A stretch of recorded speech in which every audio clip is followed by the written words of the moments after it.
Welcome to Setia Talk. Tell the truth, share happiness and inspiration.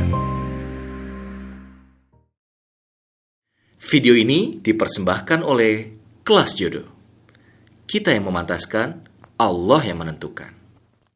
Bismillahirrahmanirrahim. Assalamualaikum warahmatullahi wabarakatuh. Apa kabar nih sahabat setia dimanapun Anda berada? Masih di Setia Talks bersama saya Setia Furqan Khalid. Dan kali ini kita akan menghadirkan inspirasi dari seorang akhwat, seorang teteh, seorang muslimah yang produktif walaupun sudah menikah, sudah punya anak. Tapi beliau punya keahlian, ekspertis yang luar biasa. Dan ini kayaknya harus bisa menginspirasi para muslimah atau juga emak-emak yang produktif gitu ya, untuk nggak ada kata jadi orang yang lemah, udah nikah udah deh, aku nggak bisa berkarya lagi, aku nggak bisa punya mimpi-mimpi. Nah nanti kita mau bahas itu, bagaimana cara beliau memanage dan yang lain.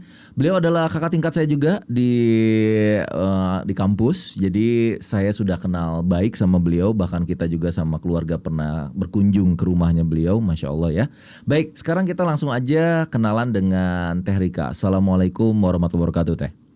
Waalaikumsalam warahmatullahi wabarakatuh. Sehat Teh Rika ya? Alhamdulillah sehat. Ini spesial banget, luar biasa. Saya mau ngucapin makasih ke Teh Rika sama suami dan juga anak-anak. Di handphone saya sekarang sudah jam 8:30 malam, tapi beliau masih memberikan kesempatan waktunya. Karena saya lihat awalnya di Facebook beliau ngupload, saya bilang wah ini udah di Bandung nih, mumpung di Bandung deh gitu ya. Teh ada waktu nggak kita podcast aja gitu. Jadi beliau ini teman-teman semua yang saya tahu, nanti tolong disampaikan oleh Teteh, ekspertisnya di food fotografi. Dan fotografinya, foto-fotonya keren banget. Pokoknya dari makanan yang biasa pun kayaknya jadi membuat kita lapar teman-teman semua ya. Nah kita akan bincang-bincang sama Teh Rika ini. Teh, kenalan dulu dong. Teh Rika ini siapa, dari mana, sekarang juga anak berapa dan yang lain, silakan lah. Oke, bismillahirrahmanirrahim. Assalamualaikum warahmatullahi wabarakatuh. Waalaikumsalam warahmatullahi wabarakatuh. Nama saya Rika Ekawati. Saya kebetulan kakak tingkatnya Furqan waktu kuliah. Iya, betul. Terus kita dapat beasiswanya sama. Sama-sama dapat beasiswa dulu. Iya. Terus tapi saya kerjanya nggak jadi programmer, karena dulu kan kita kuliahnya ilmu komputer Ilmu ya. komputer S1-nya, Iya. benar. Dulu pas setelah lulus itu sempat kerja dulu di Sampurna. Masih di bawah yayasannya Sampurna Foundation, tapi di universitasnya. Universitas. Iya, dulu megang website, jadi website management staff di bawahnya PR. Jadi belajar PR juga, branding dan lain sebagainya. Berapa lama Teh di sana? Setahunan sih. Setahunan, oke. Setahunan, terus habis itu kan hamil anak pertama, terus kata suami. Udah nikah. Udah nikah. Ceritain dulu dong, jangan langsung ke situ. Ini karena bagi kita tuh penting, karena kita kan relationship juga penting. Kapan Teteh nikah? Masih kuliah kah atau sebelum sesudah atau gimana? Jadi saya sidang Agustus 2009, terus habis itu Septembernya lamaran. Terus wow, keren banget. Sebulan kemudian ya? Iya. Karena memang syaratnya itu harus lulus dulu. Baru boleh menikah. Terus habis itu Desembernya wisuda, Januarinya akad. Masya Allah, mantap ya. Sebulan gitu ya. Terus. Nah habis itu terus langsung pindah ke Jakarta, cuman bawa 1 koper, belum dapat kosan. Oh iya. Bulan Januari 2010 sama suami. Sama suami itu benar-benar kayak nekat aja, karena dia juga kan masih karyawan baru, karyawan kontrak gitu. Terus belum dapat cuti, belum dapat izin. Jadi artinya benar-benar dari bawah Teh. Benar-benar menikmati, merasakan perjuangan ya Teh. Prosesnya. Dengerin nih teman-teman nih. Alhamdulillah. Jadi itu tuh saya ingat banget, akadnya tuh hari Jumat, resepsi hari Sabtu, hari Ahad ke Jakarta, hari Senin baru nyari kosan. Jadi di kosan di Jakarta. Nyari kosan di Jakarta. Nikahnya kan di Subang. Langsung dibawa ke sana. Ke Jakarta, seminggu kemudian resepsi kedua di Jogja. Masya Allah. Jadi benar-benar kayak maraton banget ya. Tapi unforgettable lah, karena itu sesuatu yang nggak pernah bisa diulang dan nggak pernah bisa dilupakan ya Teh. Betul. Terus masa-masa awal nikah tuh Teh, tadi sampai hamil anak pertama, jadi kita langsung loncat tadi ya ke sini. Itu gimana ceritanya? Jadi awal nikahnya itu Januari kan, terus masih Februari itu masih nyari-nyari kerja, karena kan Februari nyari kerja, oke. Karena saya orangnya nggak bisa diem. Jadi kan dulu di kampus tahu sendiri ya orang diri kerjaannya gitu. Benar, orang organisasi ya, Tete juga ya. Nggak bisa diem, terus abis itu kan kayak jobless gitu, kayak bingung banget gitu kan. Galau ya, dan itu. Ngelamar kemana-mana, terus habis itu ternyata ditawarin, ada pas lihat lowongannya di koran ada lowongan di Sampurna, padahal sebenarnya bisa aja nanya tapi nggak nanya waktu itu, malah langsung aja ikut by email gitu. Terus taunya lolos, terus interview, lolos seleksi dokumen, terus interview, terus alhamdulillah diterima. Apa karena Tete penerima beasiswa? Enggak juga ya? Enggak juga sih. Karena seleksinya ketat juga. Seleksinya ketat Aku juga. tahu sih, karena standarnya mereka tuh standar serius ya. Iya. Nyari dapat beasiswa aja kita harus ngalahin ratusan orang ya Teh ya. Betul. Jadi benar-benar terseleksi teman-teman semua. Nah, Teh tadi ngomongin tentang sambil kerja sambil hamil juga. Iya. Anak pertama. Anak pertama itu jadi pas udah diterima kerja, terus lama gitu, habis itu terus hamil, terus pas hamil itu sebenarnya resign juga gara-garanya waktu itu kondisinya nggak memungkinkan, jadi seminggu sekali tuh ke rumah sakit harus infus. Harus infus gitu. Anak pertama tuh berat banget. Berat banget. Apalagi kondisinya di Jakarta yang awal-awal tuh kerja kita kan waktu itu kosan masih di Jakarta Pusat, kantor di Jakarta Selatan. Wow. Aku inget banget 5 kali transit naik busway. Jadi dan berangkat tuh pagi banget jam 5:30. Oh gitu. Jadi luar biasa lah. Terus kata suami, kita yakin nggak sama Allah? Kalau yakin sebenarnya rezeki itu mau 1 pintu atau 2 pintu yang dibuka, dapatnya segitu-gitu aja. Karena kan jelek banget ini suami keren nih. Karena rezeki itu kan udah ditentukan jauh sebelum kita dilahirkan kan. Benar. Jadi ya udah kalau memang kita yakin, padahal itu kondisinya waktu saya di Sampurna saya juga masih karyawan kontrak, suami juga masih karyawan kontrak. Sama-sama. Dan ini harus resign satu. Salah satu. Berat ya. Berat itu memang kondisi kita paling berat. Dulu kayak gaji kita digabungkan aja itu benar-benar pas-pasan. Pas-pasan. Apalagi ini dikurangi. Nah, buat bayar kontrakan, terus buat bayar buat nabung, buat biar bisa beli rumah. Karena memang cita-cita kita tuh dulu sempat berpikir beli mobil dulu atau rumah dulu. Terus saya bilang rumah dulu, karena kalau udah mobil nanti kita akan jalan-jalan kemana-mana, uangnya habis buat bensin. Buat bensin, benar-benar. Gak akan kebeli rumahnya. Cerdas. Tapi kalau rumah dulu nanti mobil akan menyusul, insya Allah gitu kan. Iya, benar-benar. Ya udah, abis itu qadarullah ya. Saya ingat banget waktu hamil berapa bulan itu, habis resign itu, terus saya tinggal di Jogja karena di tempat mertua untuk lahiran biar di Jogja aja. Udah berapa tahun itu berarti? Atau baru setahun? Belum setahun? Beberapa bulan setelah nikah? Setelah nikah, pokoknya pas lagi hamil gede itu habis resign. Terus kata suami, udah tinggal di rumah mertua aja di Jogja. Karena waktu itu. Tapi suami di Jakarta. Karena harus kerja kan? Karena harus kerja. Tapi Tete itu suami masih kerja honorer? Masih karyawan kontrak. Kontrak masih? Nah ini yang ajaib, menurut saya ajaib. Karena waktu saya lahiran, 1 bulan setelah saya lahiran, suami diangkat jadi karyawan tetap. Yang itu gajinya 2 kali lipat dari sebelum kayak gaji kita digabung. Wow. Sebelumnya. Jadi bener-bener itu rezeki anak kayaknya gitu ya Teh? Iya, digabung antara rezekinya istri, suami sama anak, akhirnya didobel oleh Allah, dikasih gitu ya. Iya, jadi apa ya? Benar sih, mau 1 pintu atau 2 pintu yang dibuka, kalau memang rezekinya segitu ya segitu. Gitu. Benar. Ini menarik ya teman-teman. Dan kayaknya semua orang ngalamin lah gitu proses di mana kita merintis karir dari bawah.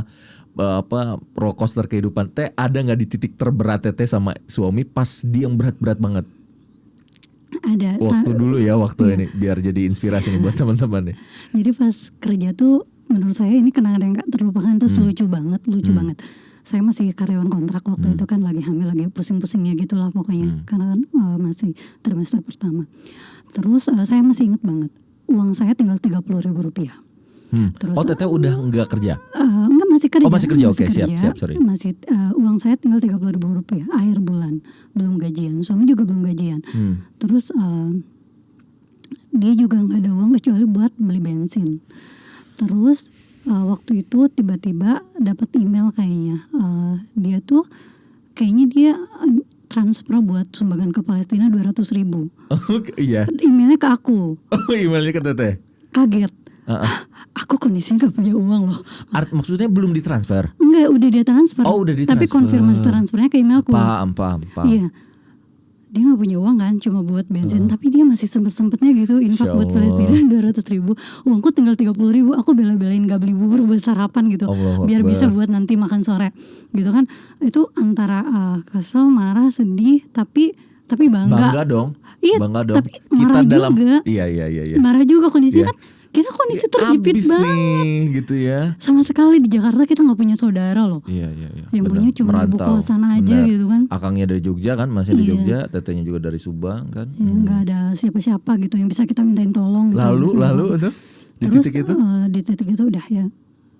Kenapa sih Rik harus kayak gitu? Kan rezeki itu milik Allah ya. Kita kasih itu mungkin itu rezekinya mereka, kan kita cuma jalan, kita tuh cuma jadi pipa yang menyalurkan gitu loh. So, kalau mau rezeki yang besar, pipa kita harus besar, berarti jiwa kita tuh harus besar. Sedekah itu justru yang terberat adalah ketika kondisi paling sempit. Benar. Akhirnya ya udah ada di titik pasar, alhamdulillah. Tiba-tiba pas jam makan siang dipanggil sama sekretaris HRD. Teteh. Oke. Terus aku tanya, kenapa Mbak? Rik, kamu belum ngambil uang pulsa ya? Berapa? 500.000. Aku langsung Iya. Ya Allah, sama Allah tuh digantinya instan loh, gak ada hitungan jam. Masya Allah. Itu keajaiban sedekah banget ya. Suami yang ini transfernya ke teteh. Keren.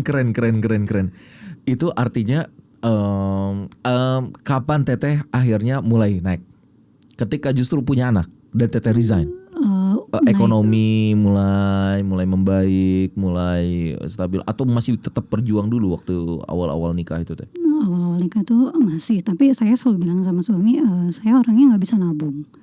Jadi kamu yang pegang gaji, kamu yang nabung, aku dikasih cuma uang belanja aja. Kalau orang-orang harus tahu posisi ya teh, harus tahu kekurangan dan kelebihan kita gitu ya teh. Iya, karena saya sadar diri saya orangnya nggak bisa nabung. Kamu bisa nabung, gak bisa investasi, karena aku tahu dia nggak suka jajan orangnya. Jadi ya udah, dia aja yang saving gitu. Karena dia orang ekonomi juga, dia ngerti soal investasi. Jadi memang aku punya keahlianku sendiri, dia punya keahliannya sendiri. Benar, keren, kompak banget ya, benar-benar. Iya, harus bagi-bagi tugas. Bagi-bagi tugas. Saya juga waktu itu ikut akademi keluarga Peranting Nabawiyah. Dari pas pindah ke Depok itu ikut kajiannya Ustadz Budi Asari kan. Betul. Nah di situ Ustadz Budi materinya tuh tentang qawamah. Iya, aku tahu. Qawamah laki-laki kan ada dua. Yang pertama jiwa kepemimpinan dalam memimpin rumah tangga. Jadi sebagai pengambil keputusan pertama harus memang dari suami. Kemudian yang kedua memberi nafkah. Betul. Lahir dan batin. Dia harus punya dua kekuatan itu. Kalau saya membiarkan diri saya bekerja, kemudian nanti misalnya saya lebih dari dia, dia akan kehilangan salah satu qawamahnya. Akan pincang gitu.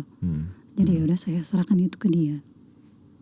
Walaupun ini jujur ya teh, ini karena banyak teman-teman aku yang misal kelas jodoh nih, yang aku pokoknya nggak mau udah nikah, aku ingin tetap kerja. Karena mamaku bilang, kamu udah S1, udah bertahun-tahun, kamu udah investasi ini, masa sih kasihan gelar kamu loh. Nah ini kan banyak ya stigma kayak gitu teh. Yang kedua adalah ada lagi yang kayak gini. Zaman sekarang kalau ngandelin cuman suami, kamu malah diinjek-injek gitu loh teh. Jadi kamu tuh harus mandiri. Gimana kalau nanti suami kamu mati? Gimana kalau kamu nanti cerai? Gimana? Jadinya udah banyak negatif duluan gitu teh. Kalau teteh gimana nih? Dengan orang yang punya prinsip seperti ini gitu teh? Kalau saya sih yakin kayak rezeki itu sebenarnya dari mana aja. Terus memang kapan waktunya itu terserah Allah, lewat siapa aja, mau lewat suami atau lewat saya sendiri. Ya memang jatahnya memang begitu, jatahnya memang segitu gitu. Jadi memang gak terlalu ngoyo juga. Karena waktu itu sempat ada di titik tergalau juga pas waktu itu kebetulan qadarullah ketemu sama tante waktu itu di Bogor ya. Tante itu cerita beliau ini sama suaminya sama-sama bekerja.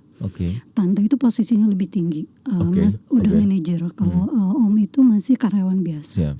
Gajinya berkali-kali lipat lebih tinggi istrinya. Tapi tante bilang memilih untuk resign dan mengurus anak. Beliau resign? Resign. Karena mau yaitu rezeki itu mau dibuka dari berapa pintu pun, kalau memang kamu merasa cukup ya pasti akan cukup. Tapi ketika kamu merasa gak cukup ya gak akan pernah cukup. Bener ya. Dan akhirnya setelah teteh sekarang anak udah berapa nih? Karena nggak semua orang nggak ada yang tahu kan. Ayo tebak, ada yang tahu beliau usia boleh? Ini nggak boleh. Silakan teteh. usia 32 tahun. Pokoknya di atas saya 1 tahun ya. Saya aja 32 mau ke 33 mungkin. 32 ya mau nanti. ke 33. 33 nanti. Iya, betul di tahun ini kan. Ya, 1 tahun di atas saya. Dan anak sudah 3. Ih, keren banget loh. Kalau saya lihat masih kayak teteh mahasiswi ya nggak sih? Teh ngurus 3 anak. Terus teteh juga ini kita mau masuk ke food fotografi nih teh ya. Tapi kan harus ada awalannya dulu teteh itu siapa, kayak gimana sampai akhirnya bisa punya passion di food fotografi. Yang saya tahu teteh tuh nggak ahli moto deh dulu ya waktu kuliah gitu. Apa emang passion dari dulu atau gimana sih? Keterpaksaan atau gimana?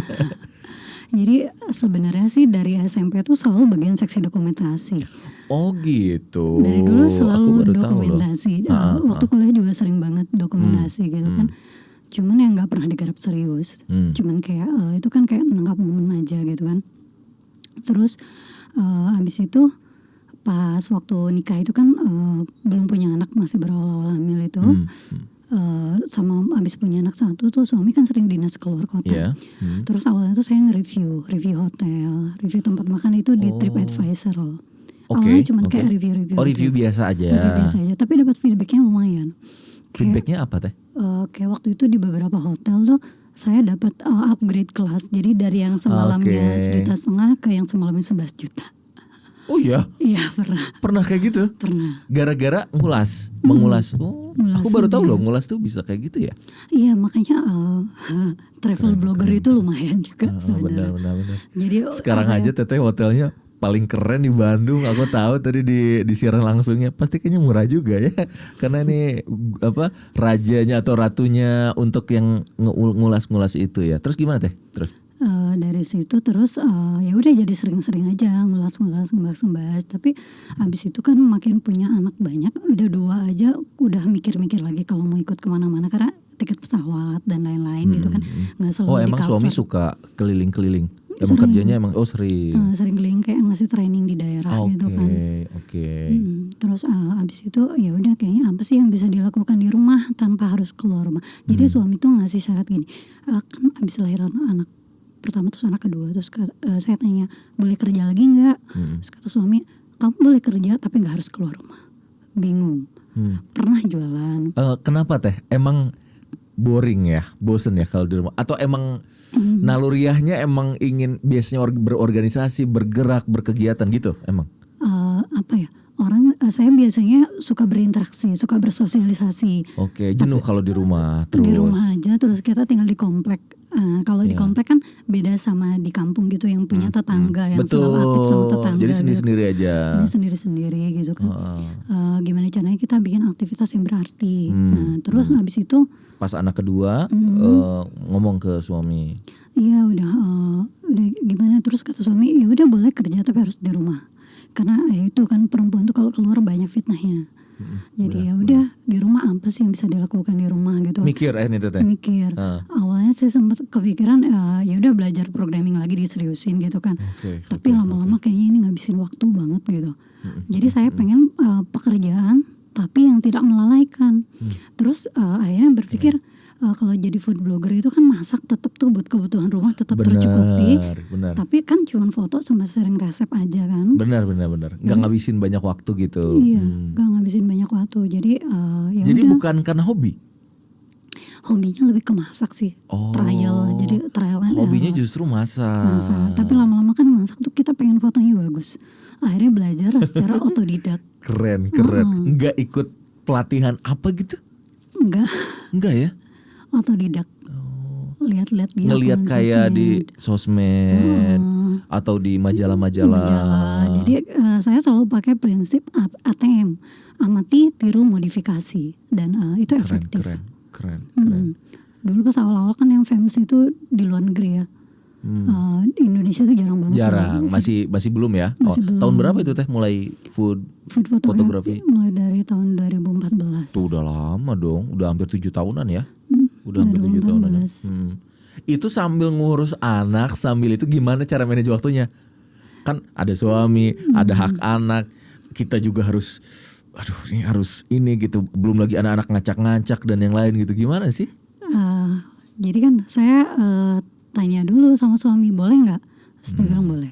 Karena kalau dulu sebelum nikah, surganya seorang anak itu kan ada di orang tuanya.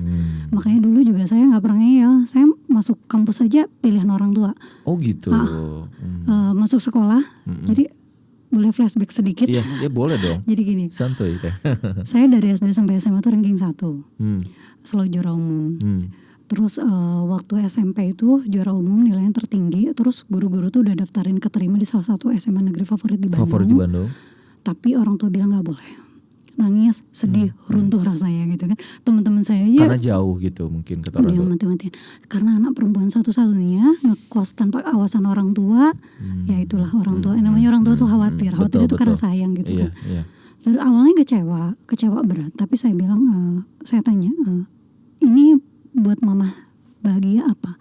Teteh masuk ke sekolah yang paling dekat dari rumah. Bahkan sekolah di SMA 1 Subang pun gak boleh. Jadi cuman SMA negeri yang deket rumah. Yang cuman 1 kali naik angkot. Kalau kecewa pasti kecewa banget. Iya kecewa banget, Tapi gak bisa marah. Karena apa?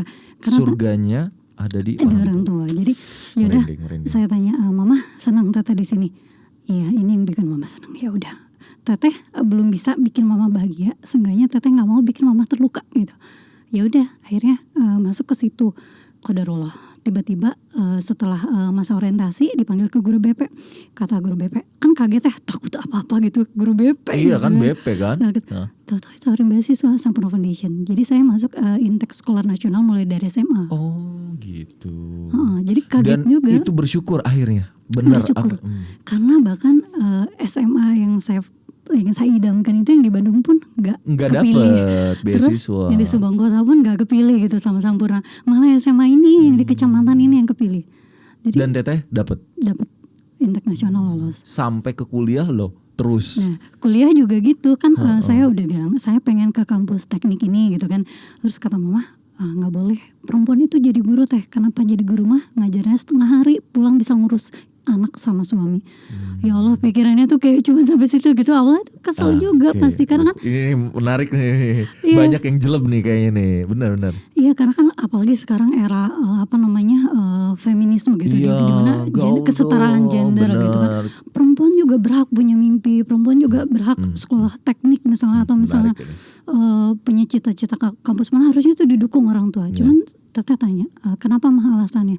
Teteh harus jadi guru biar bisa ngatur waktu, tetap bisa punya profesi. Misalnya kalau memang teteh senang di situ dan teteh tetap bisa ngurus anak sama suami. Kecewa juga, tapi ya udahlah nurut sama mama yang ngisiin formulir SPMB aja wali kelas. Waktu itu sampai bolos PMDK. Saking gak maunya ke situ. Saking gak maunya sebenarnya. Itu tapi qadarullah sama mama tetap disuruh ikut SPMB. Terus jadi 2 kali kecewa sebenarnya, SMA sama kuliah awalnya ya. Tapi pas kuliah qadarullah dapat lagi kan. Dapat lagi benar. Sampurna juga. Akhirnya sampai ketemu sama suami kan? Iya kan, itu bonusnya lagi karena sama-sama penerima beasiswa juga walaupun beda kampus ya Teh dan beda tahun ya. Jadi ini Masya Allah ya. Teh hikmah dari tadi Teh bilang surgaku ada di orang tua. Sebelum menikah. Setelah nikah ada di suami. Makanya saya artinya tanya, gimana? Makanya saya tanya suami ridhonya gimana? Harus kayak gitu ya? Iya, karena jangan sampai yang saya ambil ini ternyata nggak diridhoin suami tuh pasti banyak halangannya. Pasti banyak bebannya. Mau semenarik apapun pekerjaan itu, misalkan mau semenarik apapun gajinya atau misalkan posisinya gede atau posisinya apa, suami nggak ridho ya pasti akan gagal gitu. Kalau saya mikirnya gitu. Dan udah ngerasa pernah? Dulu enggak. Cuman ngerasa gini, saya berhenti resign, tanya ke suami boleh nggak? Iya, suami ridho. Iya. Terus ketika saya ikut komunitas, terus foto-foto, terus akhirnya menang-menang lomba, itu didukung banget sama suami. Awalnya tuh cuma pakai handphone. Iya Teh. Punya pakai handphone. Pakai handphone aja. Menang aja. Itu. Menang lomba, terus pakai iPad 4. Cuman pakai iPad 4 itu lomba pertama kali yang lumayan gede saya menang juara 1 dapat 15 juta. Wih, mantap. Terus dari situ kata suami, kayaknya kamu berbakat, udah aku beliin kamera aja. Dari situ suami yang beliin kamera. Jadi ya itu berarti suami mendukung kan. Jadi Allah mau akan ngasih kemudahan lewat jalannya kalau suami ridho. Hei, keren. Ini menarik ini menarik. Dan nggak mudah ya Teh. Kalau aku sih gini, saya suka ngobrol sama istri. sama karena istri saya juga orangnya itu seneng banget berorganisasi dan punya banyak ide kan. Tapi benar karena ridhonya itu ada di suami, dia selalu nanya gitu. Aku boleh ini nggak? Kalau kamu nggak ridhoin enggak. Walaupun aku tahu sebenarnya kalau aku di posisi dia kayaknya gimana ya, kayak yang aduh ini gua harus izin dulu, ini harus izin dulu, ini harus izin dulu. Ini teh mungkin karena banyak di luaran sana yang akhirnya nggak mau nikah gitu karena ngerasanya ribet ya. Kayaknya apa-apa harus izin suami, apa-apa kalau kitanya ini ternyata suami nggak ridho, akhirnya kita kecewa juga atau seperti apa. Gimana sih teh bisa ada di titik tengah di mana suami mendukung tapi kita juga bisa menjalani hobi kita atau passion kita sehingga kita juga bertumbuh. Nah ini yang kadang nggak mudah. Banyak orang sebelum nikahnya dia aktif di mana-mana, udah nikah kayaknya tuh banyak orang yang lihat, lu mah udah nikah nggak asik banget, sibuk sama anak, nggak bisa dandan, nggak bisa berorganisasi, nggak bisa apa, lu mah udah terkerangkeng gitu. Nah itu gimana sih teh? Kalau menurut saya sih kuncinya di saling ridho ya. Jadi kalau saya sih karena belajar di Akademi Keluarga itu di Parenting Nabawiyah kan diajarin untuk, kan awalnya juga saya tuh kenapa sih pasti ada ya teh, ada kayak gitu ya. Awalnya sebelum kenal aku ya Akademi Keluarga itu saya kan suka kayak anak atau suami dulu. Jadi pagi-pagi nih misalnya mau berangkat kantor, anak bayi nangis terus suami malah minta dibikinin sarapan. Aduh boy bentar dulu gitu kan, anaknya bayi loh gitu. Aduh lagi nangis kayak gitu kan. Awalnya tuh ya udah anak dulu, akhirnya suami berangkat dengan keadaan marah, kecewa. Gitu. Dari situ ternyata kata ustazahnya tuh gak boleh, mau gimana pun caranya suami dulu. Kalau suami ridho nanti semuanya mudah. Awalnya ragu tapi akhirnya diterapkan. Bismillah nih, satu momen tuh Bismillah. Coba. Akhirnya pas lahiran anak kedua itu kita mulai kompak gitu kan. Mulai kompaknya apa? Jadi misalnya suami tuh pagi-pagi nih dia udah minta ini minta saya siapkan, bayi nangis, bayi nangis, udah biarin selama dia aman, nggak terguling, nggak jatuh gitu kan, udah. Tahu-tahu diem, ternyata digendong oleh suami. Oke. Jadi akhirnya saling berbagi tugas. Jadi suami itu akan terpanggil dengan sendirinya ketika kita mendahulukan kepentingannya. Karena suami itu saya yakin mereka tuh cuma ingin diprioritaskan, sama-sama caper. Jadi ketika ada anak mereka tuh kayak punya saingan. Iya bener. Kok tahu tuh?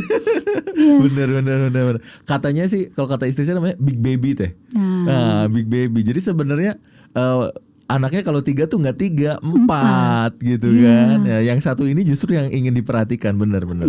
Dan kalau dia yang kita perhatikan dia akan membantu semuanya. Selesai, beres semua. Benar. Pasti kayak gitu. Dan biasanya kalau kita ada konflik sama suami, justru jadi nggak nyaman dengan dengan anak dan yang lain. Betul kan? Pasti kerasa ya teh. Betul ya. Iya. Aku jadi ingat lagi kalau aku sama ini ya benar kayak gitu. Teh sekarang masuk ke fotografi nih. Akhirnya Tete mulai dari handphone. Iya. Dari handphone terus nge-review atau bukan langsung ke food fotografi?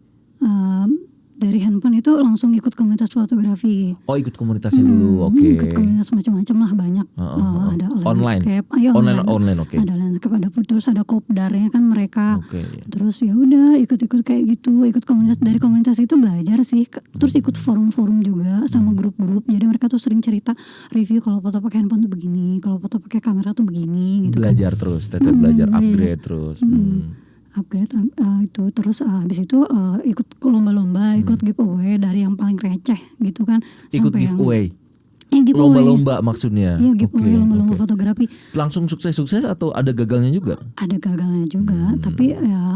Artinya terus mencoba ya Teh. Terus mencoba sih, karena memang kita nggak tahu kan peluang kita yang mana kan. Benar.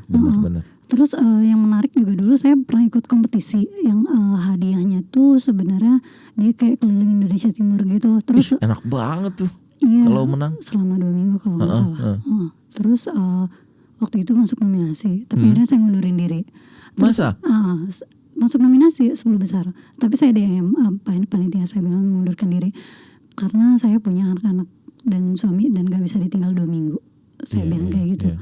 Terus kecuali kalau Anda mau beliin semua tiket untuk kami ikut keluarga kan. Ya terus habis itu ini sih, habis itu saya dapat penggantinya, saya menang lagi yang berikutnya itu cuma 3 hari. Dan suami approval izin. Dan kita tuh kayak saling ridho aja di situ. Terus karena mama juga bisa untuk kalau jagain anak-anak cuma 3 hari bisa gitu kan mama. Terus ya udah mama handle anak-anak. Terus suami juga bisa ikut kegiatan kantornya karena dia juga ada kegiatan kantor. Jadi pas aku lagi di luar kota lagi nge-review makanan itu selama 3 hari, dia ngasih kabar kan. Sebelumnya itu aku masih nganter anakku sekolah tuh pakai angkot karena aku belum bisa naik motor, belum punya mobil juga. Gitu kan waktu itu motor baru 1 dipakai suami gitu kan. Tiba-tiba dia nelfon, alhamdulillah. Kenapa? Ya aku dapat motor dari kantor. Oh iya. Jadi setiap aku punya keinginan gitu, itu kayak alhamdulillah sih. Kayak tapi nggak usah diungkapkan, tapi kayak kebutuhan itu tuh benar-benar kayak Allah tuh menuhin. Aku cuma bilang kayak gini, ketika suami bilang kayak gini, kayaknya kamu butuh motor deh buat nganterin anak untuk belajar Quran gitu kan, biar nggak usah naik angkot kan ribet gitu kan, harus jalan kaki dulu keluar komplek kan hampir 1 kilo, abis itu baru naik angkotnya gitu kan, anak-anak juga kasihan capek. Tapi kayaknya kalau beli cash aku belum bisa, tapi kalau nyicil kan riba. Terus keren. Suami bilang gitu, terus aku bilang jangan nyicil, udah nanti kalau ada mah rezekinya dari mana aja, bener aja. Pas aku keluar kata suami bilang dia dapat itu kan kantor tuh ada ulang tahun ya, terus namanya tuh keluar terus dapat motor. Jadi emang hadiah. Ih, keren dari Masya kantor. Allah. Jadi rezeki itu layak tasib ya, jadi dari arah yang tadi duga ya. Bener banget. Dari undian coba. Dari undian. Undian hadiah dari perusahaannya gitu. Dan Allah tuh paling tahu apa yang kita butuhkan gitu ya. Betul. Keren. Itu anak udah berapa waktu itu? 2. Udah 2. Teteh akhirnya masuk ke food photography, ikutan banyak lomba dan sekarang seriusin jadi seorang food photographer. Iya, karena sebenarnya klien pertama saya yang paling gede saya dapat tahun 2016 itu Supermi. Agak kaget juga 2016 itu kan, 2014 itu saya baru 2 tahun belajar fotografi. Dan baru megang kameranya juga setahun lebih lah gitu kan. Tiba-tiba dikontak sama satu agensi namanya Ogilvy itu dari Singapura. Itu langsung diminta buat kampanye Supermi. Itu buat bikin konten sosial media mereka. Sesuai agak kaget. Itu langsung brand besar loh gitu. Terus kayak percaya nggak percaya, tapi dia ngasih surat kontraknya segala macam. Oh ya udah, dipercaya berarti kan. Terima. Berjalan selama beberapa tahun, 2 tahunan lah, sampai 2018. Setiap hari teteh harus ngeiniin foto enggak? Enggak setiap hari sih. Enggak setiap hari. Cuman ada jadi dalam 1 bulan ada berapa konten yang naik. Dan gitu. Artinya di rumah tetap kan? Di rumah. Hampir semua di rumah, tapi ada juga yang di luar kayak misalnya minta review, karena saya ikut komunitas Indonesian Food Blogger juga dulu, jadi masih suka review keluar gitu. Tapi sejak tahun 2016 saya ngasih tagline diri saya sendiri itu halal food influencer. Oh, lebih fokus lagi, lebih tajam lagi. Sebenarnya teman-teman dari komunitas ada juga yang kadang-kadang gini, Rik, kenapa sih kamu harus menyempitkan diri gitu. Mereka bilang menyempitkan diri gitu kan. Saya bilang saya bukan menyempitkan diri, saya lagi pasang perisai untuk jaga diri saya sendiri. Saya takut kalau satu saat diminta hisabnya ternyata saya memfoto makanan yang tidak halal misalnya. Dan orang suka akhirnya malah ini ya, benar juga sih. Itu saya takut kayak dosa jariah gitu kalau misalkan orang tertarik buat minuman yang haram karena foto saya gitu kan. Iya juga sih. Makanya akhirnya selektif ya teh? Selektif, milik klien selektif. Kayak pernah tawarin foto hotel juga gak bisa. Why? Ada minuman haramnya. Kecuali itu gak saya foto. Itu saya skip gitu. Restoran juga sama. Waktu itu sempat dapat klien, dia tuh orang Chinese non Muslim, tapi dia waktu itu saya pernah motoin produk saus yang dia berlabel halal MUI karena dia punya perusahaan halal juga. Tapi dia juga punya restoran bintang 5 yang non halal. Daerah Jakarta Utara. Dia bilang dia suka foto saya, terus dia minta untuk fotoin restorannya. Dia bilang nggak usah disentuh kok, nanti kita punya staff yang untuk nge-styling gitu ya. Jadi saya cuma nunjukin sama foto. Enggak, saya bilang enggak. Karena saya yakin walaupun itu mungkin menggiurkan ya teh. Menggiurkan karena tawarannya lumayan. Wow, Teh, aku sih ini red aja deh gitu ya. Nggak apa-apa. Maksudnya biar jadi inspirasi buat teman-teman semua gitu. Dan saya juga kan saya kepo banget gitu. Emang kalau misalnya sama brand-brand besar gitu, di red berapa sih Teh? Itu dan maksudnya satu kali foto atau banyak produk atau hitungannya kayak gimana sih? Rata-rata dengan kurang lebih red lah. Antara berapa ke berapa gitu, nggak harus fix juga. Kalau red conditional banget karena tergantung konsep foto, desain foto. Terus kayak kalau untuk video kadang-kadang ada video juga tuh deh. Karena saya nggak hanya foto tapi juga video untuk develop konten. Dan nggak cuma jasa fotografi tapi juga food stylist. Jadi untuk nge-styling makanan. Kayak plating kayak gitu-gitu. Akhirnya belajar juga ala chef gitu. Terus pernah di-hire jadi home cook juga, itu kayak chef dari rumah gitu. Kerja sama Electrolux selama 2 tahun. Oh iya, aku lihat foto Teteh dia dengan Electrolux-nya. Iya, jadi sebenarnya kalau red sangat-sangat kondisional. Cuman atau yang paling gede deh? 2 digit masuk pasti ya, 2 digit mah ya. 60-an lah. 60-an ya? Satu project. Satu project. Wow, keren dong. Jadi artinya ini bisa jadi satu profesi ya Teh, walaupun di rumah. Iya. Bisa. Kan? Saya yakin bisa. Saya bisa. Karena kan orang tuh suka tanya, Teh cara promosiin diri gimana sih? Nah itu sih sebenarnya aku tadi mau nanya itu. Iya, bener.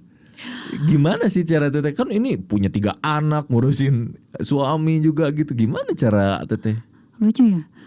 Saya gak pernah promosi seumur hidup saya. Orang-orang suka iklan apa segala macam. Iya, enggak. Gak pernah. Jadi cuman kayak yang ada di konten saya aja.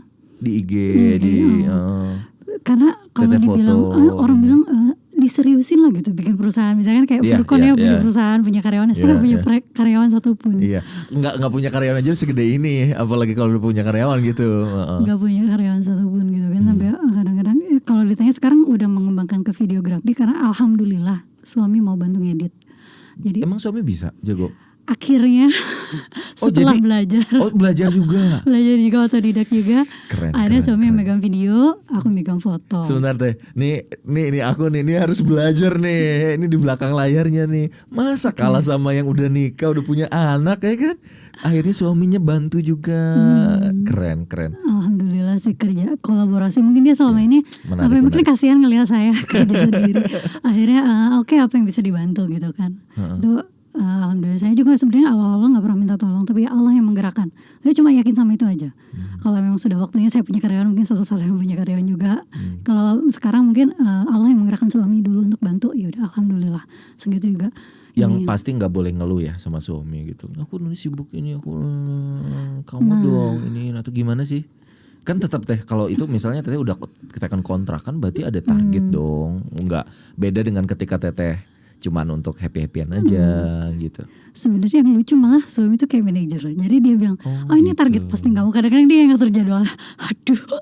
Iya. Iya, jadi keren didukung banget ya. Kadang-kadang saya yang pengen lebih santai lah gitu. Tapi dia bilang, kamu udah ada kontrak nih, jadwal kamu sampai sini. Aduh, gitu kan. Oh gitu, keren. Tapi kompak loh menurut aku. Beliau yang bisa manajerin Teteh dan Teteh yang bisa mengeksekusi itu. Kan Teteh mungkin kurang terjadwal, suami yang rapih mungkin untuk bisa menjadwalkan itu semua. Ya karena dia punya jadwal meeting segala macam kan, pakai aplikasi kan. Jadi dia bilang, oke, ini progresnya udah sampai mana, video yang brand ini udah sampai mana, foto yang brand ini udah sampai mana, keren. Pembayaran, terus proposal, terus ada revisi atau enggak. Dia yang kadang-kadang suka nanya kayak gitu. Aduh, benar-benar punya manajer di rumah. Iya. Tapi sampai saat ini gimana cara Teteh gini deh, kan 3 anak nih, apalagi tadi masih ada anak kecil 3 tahun. Oke, itu anak pasti butuh banget perhatian.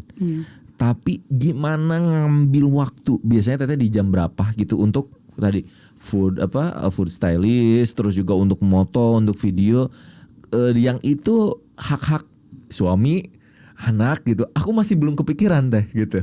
Mungkin dan teman-teman juga pada kepo itu gitu. Iya, padahal aku gak punya neni, gak punya ART. Gak ada Teh? Gak. Wow. Tanpa asisten rumah tangga, tanpa pembantu, anak 3 masih kecil-kecil dan masih bisa untuk punya keahlian, punya hobi, bahkan itu bisa menjadi profesi. Gimana caranya Teh? Oh iya, kadang-kadang saya juga berkebun dan saya jualan properti foto juga, dan kadang-kadang open PO makanan. Wow, menarik. Gimana? Lucu ya? Iya. Iya, jadi gini ya, saya pernah dengar satu nasihat dari murabi saya. Beliau bilang kayak gini, jika seseorang tidak disibukkan dengan kebaikan, dia akan disibukkan dengan keburukan. Jadi saya selalu minta sama Allah, ya Allah sibukkan saya dengan kebaikan, biar saya tidak bisa mendekati maksiat. Itu aja sih. Jadi ya udah, kalau misalkan udah mulai jobless itu kayak bingung gitu. Aduh, apalagi nih yang bisa saya perbuat nih biar bisa sibuk gitu. Nyari-nyari kesibukan gitu. Jadi kalau pagi-pagi sih kayak ngurusin, apalagi sejak pandemi awal-awal kan masih ngantor juga suami. Betul. Jadi nyiapin bekal makannya dia, terus makan anak-anak semuanya mandi, bangun pagi semua ngurusin selesaikan jadwal, dulu. Zoom segala macam sambil giling mesin cuci, sambil nyalain Magicom misalnya. Saya orangnya multitasking. Oke. Jadi kerjain wanita semua. banget ya, multitasking ya. Ya, semua dikerjain. Terus habis itu udah selesai semua, nanti break zuhur. Jadi anak-anak usahakan selesai materi pelajaran itu sebelum zuhur. Biar lebih santai. Karena kan nanti sore ada yang les juga kan anak-anak. Jadi siang itu jam tidur siang, terus siapin kudapan, cemilan mereka, terus boleh main sebentar, break nyepeda. Itu Teteh nggak ada kerja menyentuh dulu apa-apa nggak? Enggak, urusan foto itu cuman jadwal posting aja paling. Kalau pagi siang sore posting. Bisa saya, itu mah ya di sela-sela. Saya moto malam. Dan kalau video biasanya jadwal syutingnya weekend. Karena suami di rumah weekend, dia bebas dari tugas. Atau kalau suami pulang sore, misalnya saya tanya dulu, capek nggak? Boleh atau enggak kalau kira-kira kita syuting video? Dia bilang boleh, tunggu 1 jam. Set, beresin semua. Beres. Selesai. Alhamdulillah. Dan bagus ya, bagus. Oh, keren ya. Tapi ngerasa itu tuh bahagia atau lelah atau kan gini, maksudnya please deh nggak ada ART, nggak ada. Sorry, aku mau nanya dulu ART nih. Karena emang susah nyari atau emang tuh jadi prinsip hidup berdua Teteh sama suami? Kita sebenarnya pernah punya ART, tapi tapi cuma sebentar, paling cuma kayak sebulan, terus habis itu berhenti. Karena biasanya mereka juga ada masalah, terus maksudnya ada masalah sama diri mereka sendiri. Kayak misalnya ART-nya tuh dia divorce, terus mantan suaminya tuh kayak mau ke rumah gitu. Aduh, ini mengerikan gitu buat saya. Mending kamu selesaikan dulu urusan kamu. Kalau udah selesai baru boleh balik ke sini. Kayak gitu. Jadi ya udah kayak gitu. Jadi kayak terus saya selalu berprinsip kayak gini. Teman-teman saya yang stay di luar negeri, mereka hidup tanpa ART, anaknya banyak, bisa survive. Kok saya nggak bisa sih gitu kan? Benar. Jadi saya kayak mikir ke diri saya sendiri kayak gitu. Jadi ya udah, kalau misalkan jenuh, capek, anak-anak ya udah kasih mainan, mereka main yang bisa nyepeda, bisa main-main di luar, saya sambil berkebun di luar. Jadi ya udah sambil kawasin sambil berkebun juga. Iya, jadi awalnya tuh berkebunnya gara-gara kebutuhan garnish untuk buat styling. Karena saya bolak-balik ke supermarket belinya banyak, terus nggak kepake gitu kan, sayang banget. Mubazir. Akhirnya berkebun untuk garnish yang simple sih. Ya lumayan lah buat sehari-hari, cabe, tomat, apa segala macam. Bener. Gak usah kita keluar, gak usah beli ya. Enggak. Udah kangkung segala macam. Ya udah kebutuhan sehari-hari. Menarik. Teh, sebenarnya aku jadi keponya gini. Sebenarnya apakah itu bakat atau minat sebenarnya? Bakat atau minat? Kalau bakat kan memang kamu udah terlahir untuk ahli. Tapi kalau saya lihat Teteh itu baru menemukan passion itu. Atau udah dari SMP ya? Kalau foto-foto ya? Enggak, kalau suka jepret doang itu, asal jepret doang. Cuman dari dulu sukanya gambar, makanya sebenarnya pengennya kuliah di arsitektur. Dari dulu suka gambar. Jadi sebenarnya punya basic ya. Punya basic maksudnya hobi di lebih ke menata gitu. Ya, di gambar sih. Cuman kan gambar tuh arsitektural tuh kayak hitungan ya, logika gitu. Kayak matematik lah. Cuman kayak kalau fotografi itu kan bukan, jadi lebih ke sense of art-nya gitu. Gimana kita membuat foto itu lebih feel-nya bernyawa, benar. Tapi saya akhirnya belajar pakai prinsip hitungan sih. Kayak misalnya ini ISO-nya harus di set berapa, ini di set berapa.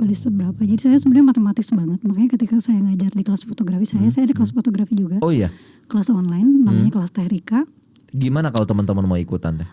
Boleh, bisa DM di Instagram saya. Instagramnya Teteh apa? Etrika Ekawati. Etrika Ekawati ya. Boleh. Di situ suka dibuka, ada infonya nanti. Atau nge-DM aja. Oke. Sebulan sekali sih. Online ya? Online. Karena kan sekarang sedang pandemi dong. Iya, kalau dulu sih offline, dulu keliling-keliling. Dulu ke Jogja, ke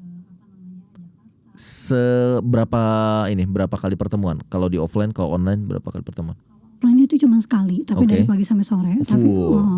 Kalau online itu untuk pemberian materinya 2 hari, grup WhatsApp sama Zoom. Tapi kita ada konsultasi selama 1 bulan. Jadi 1 bulan mereka itu harus praktek nggak? Praktek, 1 bulan itu praktek.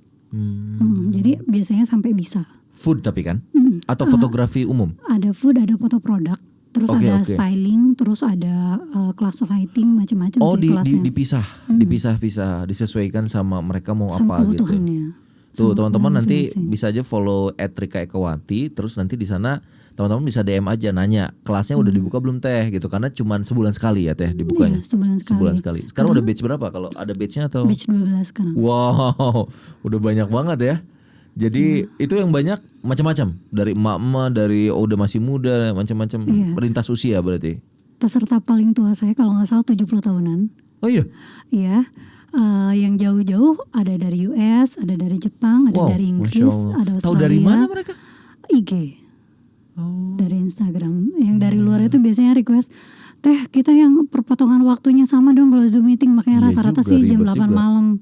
Pas itu. Jam 8 malam lumayan. Kalau di US kan pagi. Nggak terlalu, tapi kalau yang kasihan yang di Jepang. Kenapa? Di sana berarti jam berapa? Jam 1 atau jam 2 ya? Iya. Tapi ya gimana lagi kan, memang kalau ini kecuali private ya gitu ya. Itu juga bisa ya sambil nge-zoom ini mereka sambil ngurus anak, ngurus suami dan yang lainnya. Ini ibu-ibu, mak-mak malu loh kalau kita tuh banyak ngeluh, bener gak sih?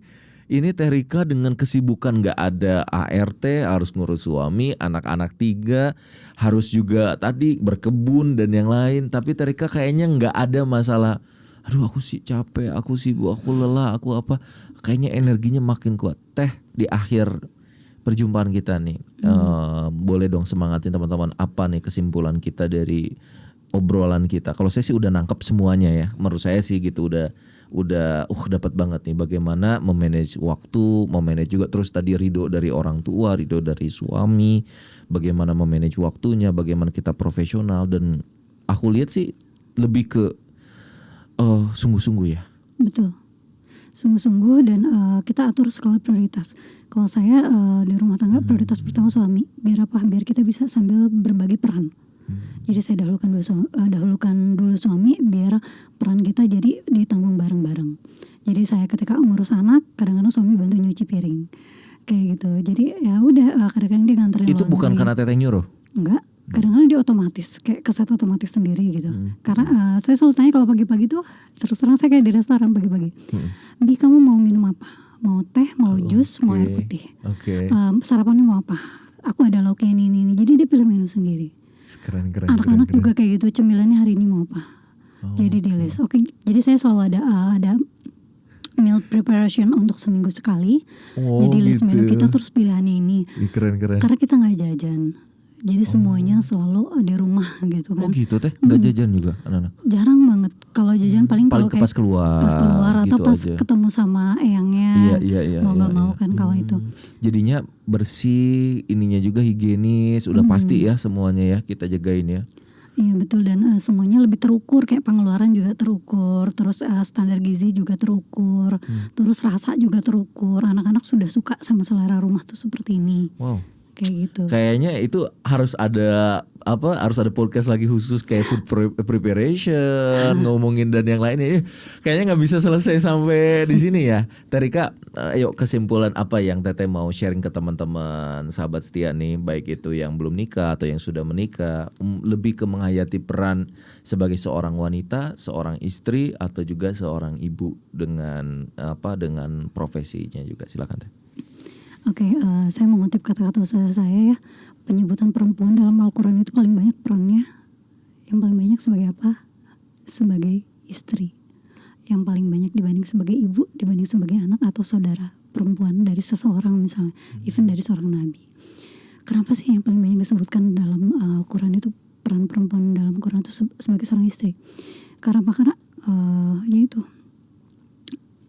kemuliaan seorang perempuan itu ada dalam ridho suami gitu. Surganya perempuan itu ada dalam ridho suami. Jadi kalau mau nyari keseimbangan hidup, kalau kita nyari orientasinya dunia, kita nyari orientasinya harta tuh gak akan pernah cukup.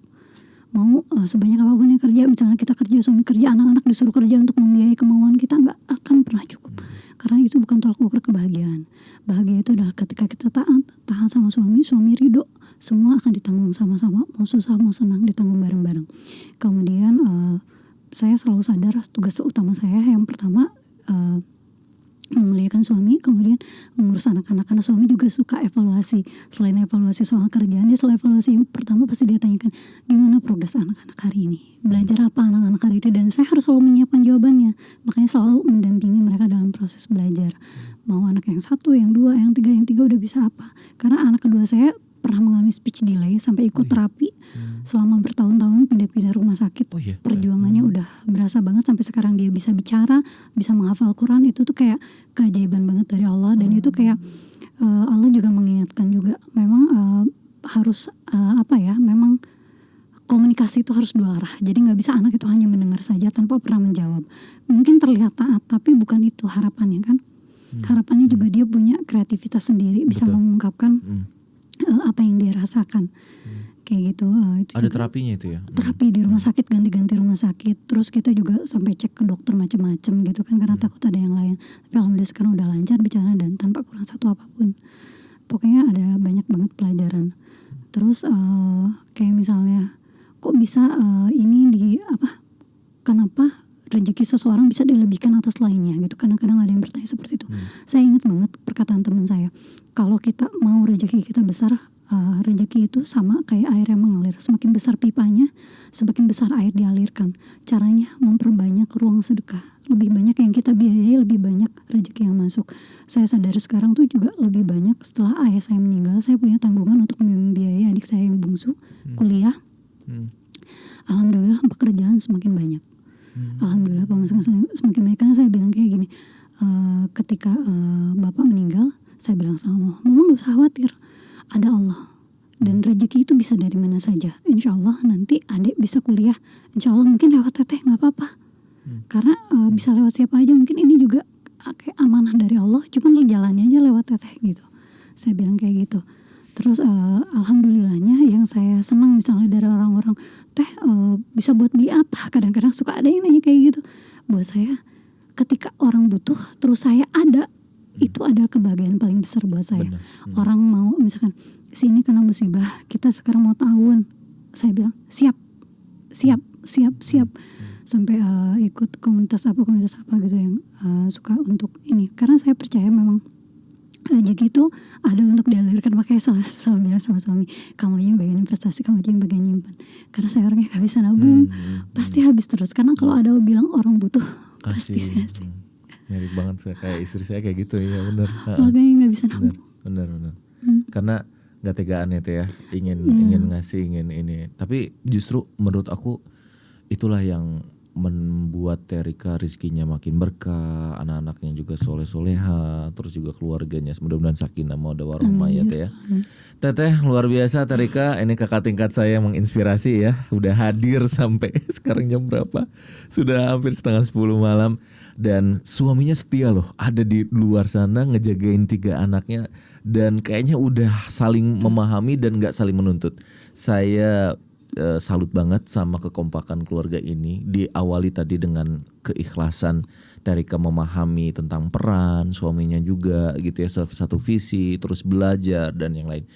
Wah banyak banget inspirasi yang kita bisa dapetin Teh. Hatur nuhun pisan, makasih banyak.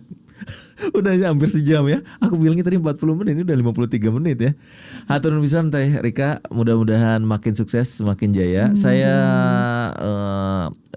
tutup dengan satu quote ya, bahwa ridhonya tadi nih saya ambil dari kata-katanya Terika, bahwa ridho seorang anak ada pada orang tuanya, dan ridhonya seorang istri adalah di suaminya. Maka jadilah sebaik-baik anak dan jadilah sebaik-baik istri, karena insya Allah disitulah surganya Anda. Saya Setia Furqan Khalid. Assalamualaikum warahmatullahi wabarakatuh. Waalaikumsalam warahmatullahi wabarakatuh. Setia Talk, tell the truth, share happiness and inspiration. Halo buat teman-teman semua yang udah menonton tayangannya ini dan mendapatkan manfaat juga inspirasi. Jangan lupa untuk like, comment, share, and subscribe ya. Insya Allah membuat kita semakin semangat untuk bisa memberi inspirasi lagi.